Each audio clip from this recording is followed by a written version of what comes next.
Human sa atong paghisgot kabahin sa Santo Niño, tungod kay ang sinugdanan sa Kristyanismo din sa Pilipinas, ilabi na sa hitabo sa unang bunyag, nahiapil man gyud ang iyang kasaysayan. Mubalik ta karon paghisgot kabahin sa bunyag.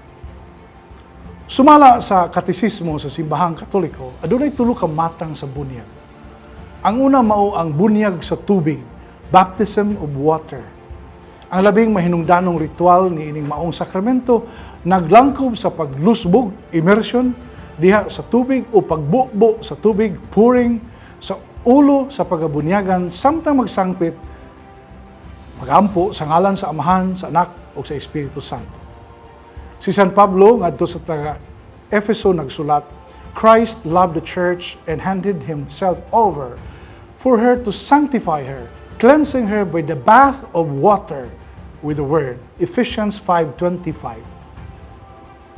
Ang ikaduha nga matang sa bunyag mao ang bunyag sa dugo, baptism by blood. Lig-ong nagtuo ang simbahan nga kadtong nag-anto sa kamatayon tungod sa pagtuo, bisan wala pa mabunyagi, nabunyagan diha sa pag-ula sa dugo alang ug uban ni Kristo.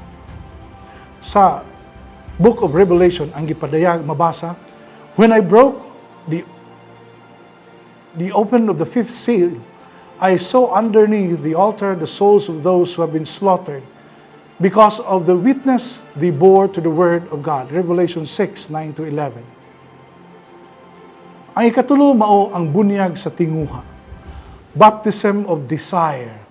Mao kini ang bunyag ni atong gitawag og catechumens, mga kandidato sa bunyag apan namatay sa wala pa mabunyagi. Ang ilang dayag nga pagtinguha sa pagdawat sa sakramento pinaagi sa taas nga pagpangandam, inubanan sa paghinusol sa kalapasan o sa pagbuhat og maayo alang sa uban, nagpaniguro sa kaluwasan bisan wala sila mabunyagi. Diha sa Ebanghelyo ni San Lucas, si Jesus ngadto sa nagbasol nga kawatan, Jesus, remember me when you come into your kingdom. He replied to him, Amen, I say to you, today you will be with me in paradise. Luke 23:43. Kasagaran nato karon binunyagan sa tubig. Kini gihimo sa labing dayag nga pamaagi, dili paglusbog sa makatulo diha sa tubig sa bunyag, kundi ang pagbubo sa tubig. Apan bisan pa sa karaang panahon sa kasaysayan sa simbahan, gibansay na ang pagbubo sa ibabaw sa ulo sa pagabunyagan. Kini gihulagway sa Didache, Teaching of the Apostles, nga gisulat mga tuig 70. O mahitungod sa bunyag, pamunyag sa ingon niini nga pamaagi. Human makasulti nining tanang butang bunyagi sa ngalan sa Amahan, sa Anak ug sa Espiritu Santo. Mateo 28:19. Sa buhing tubig.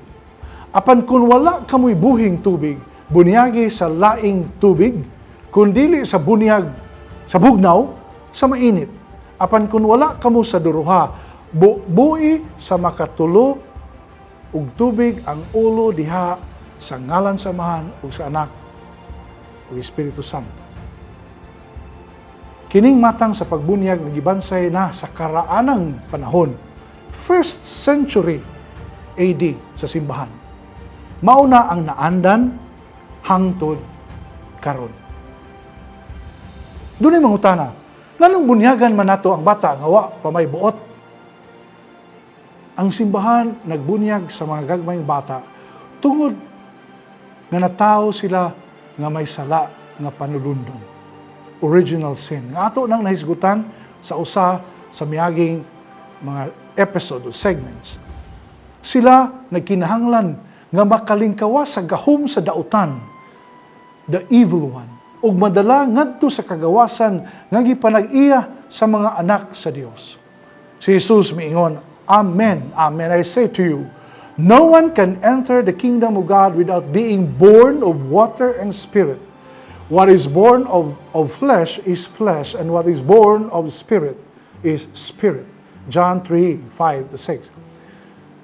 Mahinumduman usab kadtong higayon nga dihay mga bata gidala sa mga tawo ngadto ni Jesus. Apan gibadlong sa iyang mga tinun-an, siya miingon, "Let the children come to me. Do not prevent them, for the kingdom of God belongs to such as these." Mark 10:13-14. Diha sa mga buhat sa mga apostoles, si San Pedro nagkanayon, "Repent and be baptized, every one of you, in the name of Jesus Christ for the forgiveness of your sins, and you will receive the gift of the Holy Spirit. For the promise is made to you and to your children, and to all those far off, whomever the Lord our God will call." Acts 2:38-39. Mauto nga si Origen, sa ikatulong siglo, usa sa mga banggiitang theologian, 3rd century AD, sa iyang komentaryo sa sulat ngadto sa taga-Roma, Commentaries on Romans, nagkanayon, ang simbahan nakadawat gikan sa mga apostoles ang tradisyon sa pagbunyag bisan sa mga masuso. Kaya ang mga apostoles si kinsa nga gitugyanan sa mga linilong nga misteryong Dios nun, nasayod nga anaa sa matag usa ang mansa sa sala, nga gikinahanglan nga hugasan sa tubig ug sa espiritu. Sa mga buhat sa mga apostoles atong mahibaw-an nga ang tanang sakop sa panimalay ang gibunyagan. Baptism of household, mga babayi, may babayi nga ginganlag Lydia, tindira og panapton, naminaw og nibukas ang kasikasing sa gisulti ni San Pablo. After she and her household had been baptized, she offered us an invitation. Acts 16:14-15. Mausab ang nitabo ni Crispus. Crispus, the synagogue official, came to believe in the Lord along with his entire household. And many of the Corinthians who heard believed and were baptized. Acts 18:7-8. Sa unang sulat ni San Pablo sa taga-Corinto, I baptized the household of Stephanas also. Beyond that, I do not know whether I baptized anyone else. 1 Corinthians 1:14-17. Mahibaw-an nga gibunyagan ang tibuok pamilya. Baptism of families. Diya sa mga buhat. He took them in at that hour of the night and bathed their wounds.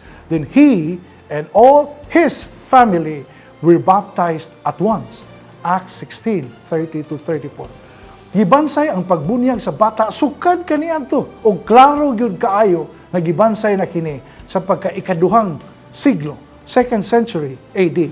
Og sa unahan og hangtod karon, aron ang tanan makasalmot sa Kristohanong kinabuhi nga maoy maghatag sa tinuod nga kagawasan. Manghinaot kita nga ubos sa panalangin sa atong Dios diha sa atong mga pangandam o pagsaulog sa unang bunyag.